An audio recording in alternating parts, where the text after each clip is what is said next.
Is She's the author of Foodopoly, The Battle Over the Future of Food and Farming in America. So, Winona, I think what people really want to know is which chemicals are being used on their foods.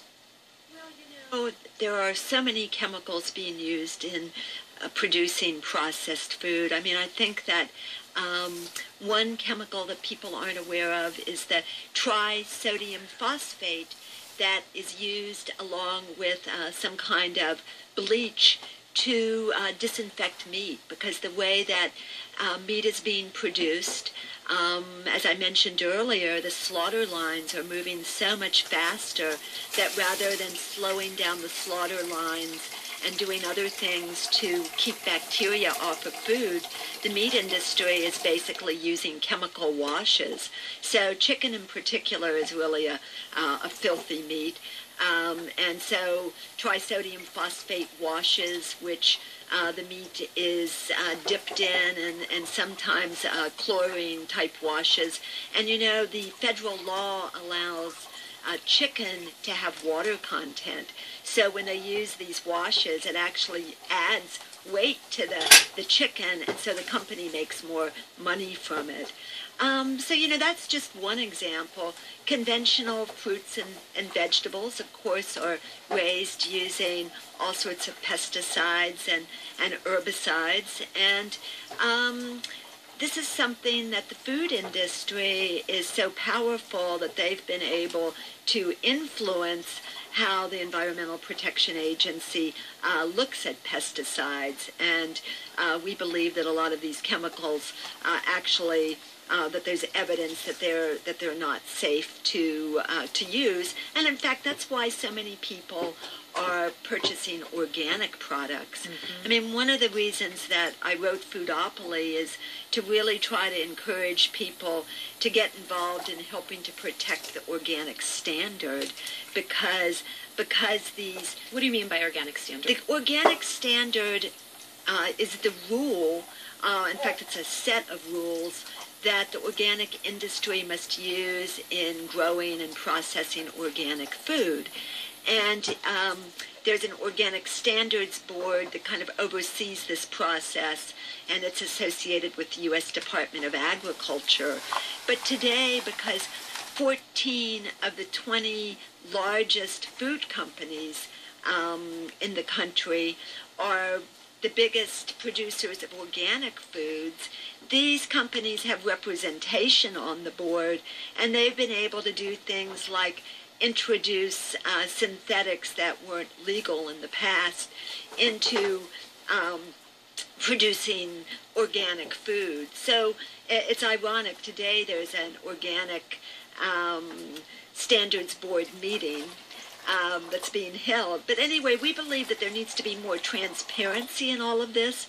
And in my day job at running Food and Water Watch, it's one of the things that we're really trying to encourage people to get involved.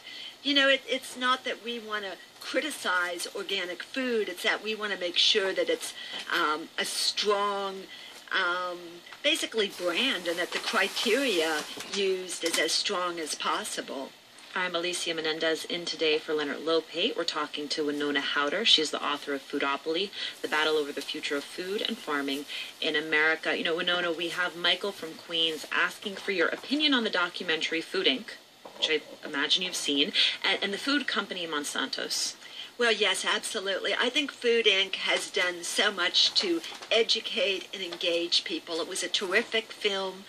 Robbie Kenner is a very talented filmmaker, and I know so many people where I go and speak and talk to people have seen the film. So, I think that's the kind of thing that we need out there in the mainstream media, and I encourage anyone who hasn't seen it to get it from Netflix, where you can get it now. Monsanto is a company that controls a tremendous amount of seed, and in fact, they are a company that controls... Talk about that. Talk about what you mean by controlling seed. Well, seed is a really important item for farmers. They have to buy seeds or save seeds. And now they have to rebuy them every year. Yes, well, they have to rebuy them if they're genetically engineered. And so Monsanto is a company that's been around for decades and decades. They were involved in making Agent Orange, for instance. And it's quite the claim to fame. Yeah, and they began buying up seed companies. They decided that back in the 80s that their ticket to success was getting into seeds and biotechnology. So over the course of several years, they purchased, more than a dozen seed companies.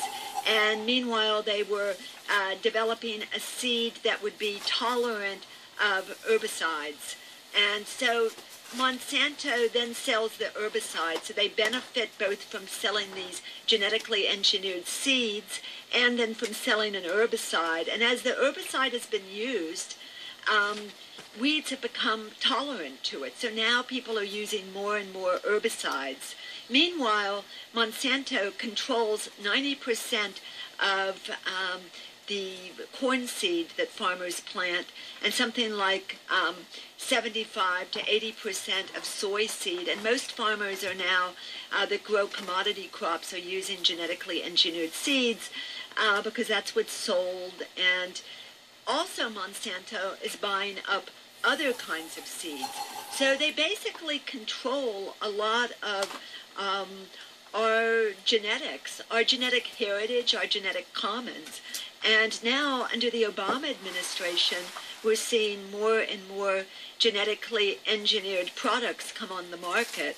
Before it was mostly things that are ingredients in processed foods, so genetically engineered corn, soy, that type of thing.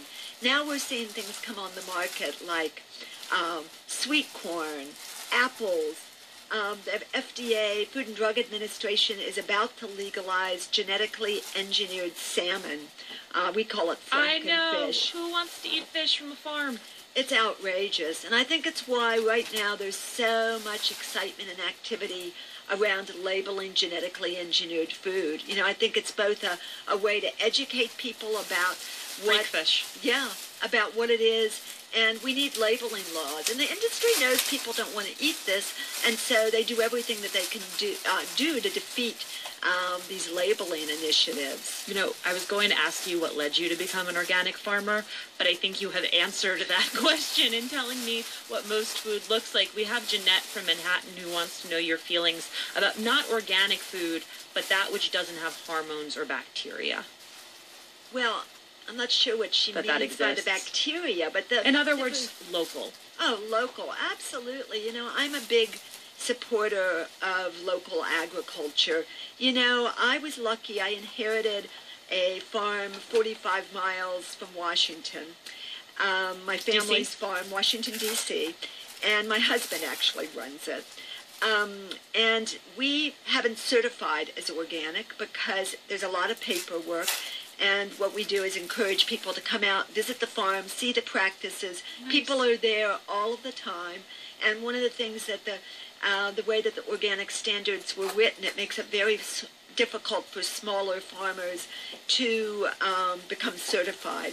So I think that local production is exciting, and I think that having people go out and see how their food is grown is one of the best things that people can do. However, I don't think that the local food movement is enough to actually take care of the dysfunction in our food system. I think we need to politically engage in these things, and we need people who are interested in food, who go to the local farmers market, who care about these issues, to do more than vote with their fork. We need them to vote with their vote and to also get engaged in some of these other political issues and trying to hold our elected officials accountable for their policy positions on these things. Give me your 15-second pitch on why organic food's worth the money. Well, I think organic food, even with all of the pimples, is worth the money because it's raised without using chemicals and herbicides and pesticides, and I think that we're safer. All right, I've been speaking with Winona Howder. She's the executive director of Food and Water Watch, an organic farmer, and the author of Foodopoly, The Battle Over the Future of Food and Farming in America. It's published by the New Press. Winona, thank you so much for joining us today. Thanks so much for having me.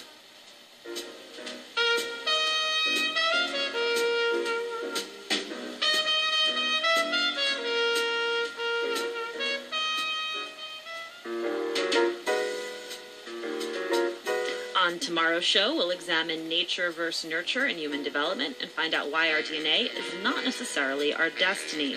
Plus, Massimo Montanari in his new book, Let the Meatballs Rest, about food culture, food lore, cooking methods, and eating habits throughout history. Dina Kay talks about the centenary celebration of her father, the award-winning entertainer Danny Kaye, and we'll find out how small, consistent, everyday changes can help us all find a better balance between work and life. The Leonard Lopate Show is produced by Blankney Schick, Stephen Valentino, and Julia Corcoran. Melissa Egan is the executive producer. We had help today from Judy Joe, Matthew McDonough, and Todd McGovern. Ryan Nehru was at the audio controls. I'm Alicia Menendez, in today for Leonard Lopate. Thanks so much for listening.